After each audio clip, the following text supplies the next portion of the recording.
শ্রী শ্রী ঠাকুর অনুকূলচন্দ্রের জীবনী।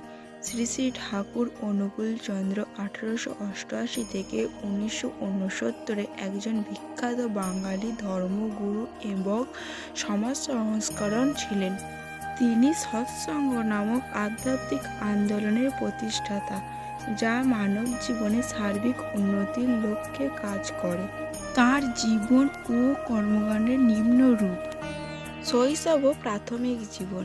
জন্ম 14 সেপ্টেম্বর 1888 সালে ব্রিটিশ ভারতের অধুনা বাংলাদেশের পাবনা জেলায় হেমায়েতপুর গ্রামে জন্মগ্রহণ করেন। তার পিতা শ্রী শিবচন্দ্র চক্রবর্তী ও মাতা শ্রীমতী মনমোহিনী দেবী। শৈশব থেকে অনুকূলচন্দ্রের মধ্যে আধ্যাত্মিক ও ধর্মের প্রতি গভীর আগ্রহ ছিল।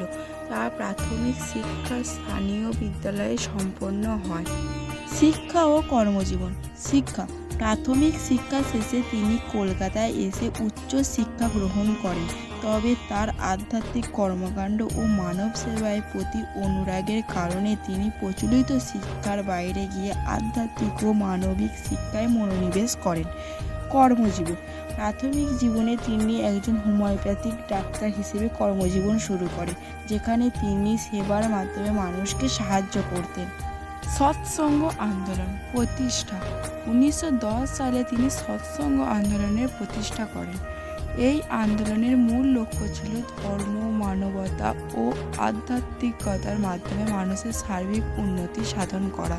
মন্ত্র: তার প্রচারিত মন্ত্র সৎসঙ্গ, যার অর্থ সত্যের সঙ্গে থাকা। তিনি বিশ্বাস করতেন যে সত্য, প্রেম ও সেবার মাধ্যমে মানব জীবনের উন্নতি সম্ভব। আধ্যাত্মিক শিক্ষা উপদেশ: ঠাকুর অনুকূলচন্দ্র মানুষকে সত্য ও সৎ পথে চলার উপদেশ দিতেন। তার বক্তব্য ধর্মীয় ভেদাভেদ ও কুসংস্কার দূরে করার উপর গুরুত্বারোপ করা হতো। প্রেম ও সেবা: তিনি প্রেম ও সেবার মাধ্যমে জীবনের অর্থ খুঁজে পাওয়ার পরামর্শ দিতেন। মানব সেবাকে তিনি ধর্মের একটি গুরুত্বপূর্ণ অংশ মনে করতেন। ব্যক্তিগত জীবন। বিবাহ: শ্রী শ্রী ঠাকুর অনুকূলচন্দ্র সুশীলা সুন্দরী দেবীকে বিবাহ করেন এবং তাদের সন্তান-সন্ততি ছিল। লেখা: তিনি বহু গ্রন্থ রচনা করেছেন, যার মধ্যে উল্লেখযোগ্য হল পুণ্যপুঁথি, অনুকূল প্রবচন, মহামন্ত্র ইত্যাদি। এই গ্রন্থগুলোতে তার আধ্যাত্মিক ও ধর্মীয় শিক্ষার বিবরণ পাওয়া যায়।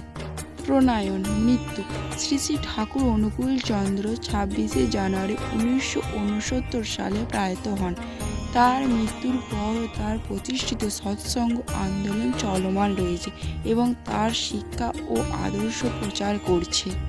শ্রী শ্রী ঠাকুর অনুকূলচন্দ্রের জীবন ও আদর্শ আমাদের মানবতা, প্রেম ও সেবার প্রতি নতুন দৃষ্টিভঙ্গি প্রদান করে। তার শিক্ষা ও দর্শন আজও বহু মানুষের জীবনে প্রভাব ফেলেছে।